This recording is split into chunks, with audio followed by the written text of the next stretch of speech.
Alhamdulillahi Rabbil Alameen wa sallallahu wa sallam wa baraka nabina Muhammadin wa ala alihi wa sahbihi ajma'een.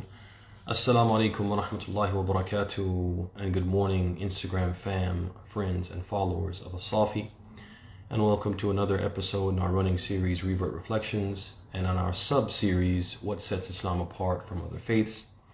And today I would like to talk to you about how Allah subhanahu wa ta'ala, or one of the distinguishing features of our faith is that we recognize in our faith that we can, or that we have been created primarily to worship Allah subhanahu wa ta'ala. And therefore we are encouraged to worship Allah at every opportunity. And one of the distinguishing features of our religion is that it makes it possible for us to worship Allah all day, every day. Yes, brothers and sisters, we can worship Allah all day, every day, and go above and beyond in fulfilling the purpose for which we exist. And we can do that by turning mundane daily routines, habits, human functions, and human responsibilities into acts of worship if we do them with the right intention. This is something which is unique to Islam, in that the mundane, the daily routines, things that we would do, whether we were things that we would do, whether we were instructed to do them, whether we were encouraged to do them, whether they were part of religion or not, they become acts of worship if we do them with the right intention. Very unique. And I'm going to give some examples, ala ujala, inshallah ta'ala. So one example is the famous one, collected by Imam Muslim on the authority of Salman al-Farisi, that he was asked by some of the mushrikun, by some of the pagans, he was asked mockingly, your prophet teaches you everything, even how to go to the toilet, even al-khira'a, even how to go to the restroom. And Salman, he replied proudly, basically saying that yes, he taught us certain etiquettes, certain manners, that if we observe them, then we will be going to the bathroom in a way that pleases Allah and earning rewards from Allah. He said, yes, indeed. He has prohibited us from facing the Qibla while relieving ourselves, from cleaning ourselves with our right hands, from cleaning ourselves with less than 3 stones, or cleaning ourselves with excrement of animals or their bones. He's given us these etiquettes that we're supposed to observe. And if we observe them, we'll actually get a reward for doing something that all humans do. It's a human function. It's something that we all have to do it. We all need to do it. And people don't typically associate any reward with that. Don't consider it an act of worship. But if we do it right and do it with the right intention, it becomes an act of worship for which we'll be rewarded. Another example is the hadith in which the Prophet ﷺ, he said, when he was asked by his companions,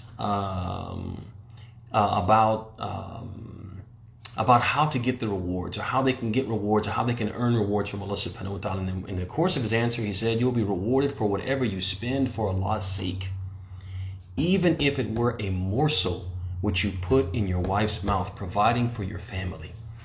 Providing for your family is something that we're going to do instinctively. It's just a human instinct that our family needs something. We're going to go out and do whatever we have to do to put food in their mouths, to put food on the table, to put clothes on their backs, etc. But the Prophet is saying if we do this with the right intention, it becomes an act of ibadah. It becomes an act of worship for which we'll be rewarded. He even said in one hadith that when a man and a woman are intimate, a husband and wife are intimate with each other, if they do it with the right intention, the intention of avoiding the haram, they will be rewarded for that. They will be rewarded for fulfilling their human desires.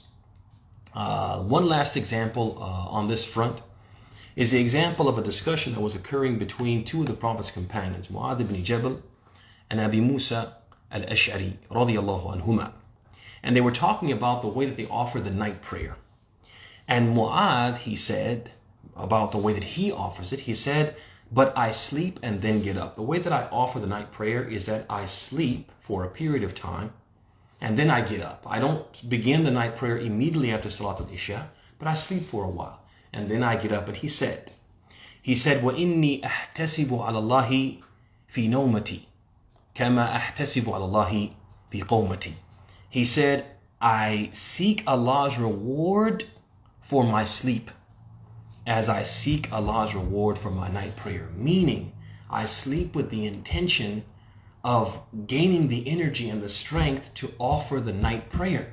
And if I do it with that intention, I expect to be rewarded by Allah for sleeping, brothers and sisters. And so what this teaches us, or these examples teach us, is that one of the things that sets our deen apart from the other faiths is, one, that we are encouraged to worship Allah all day, every day, to keep Him in remembrance all day, every day, not just on Fridays, not just 5 times a day when we offer the 5 daily prayers, but all day, every day, and that this has been made possible. It's been made easy for us by Allah subhanahu wa ta'ala, because He's made it such that even the mundane human functions, human responsibilities, human routines can become an act of worship with the right intention. May Allah subhanahu wa ta'ala make us from those who worship Him all day, every day, by keeping Him in mind and making everything that we do for His sake, and thereby earning rewards for even the mundane human functions that we would do regardless. هذا وصلى الله وسلم وبارك على نبينا محمد وعلى آله وصحبه أجمعين. السلام عليكم ورحمة الله وبركاته.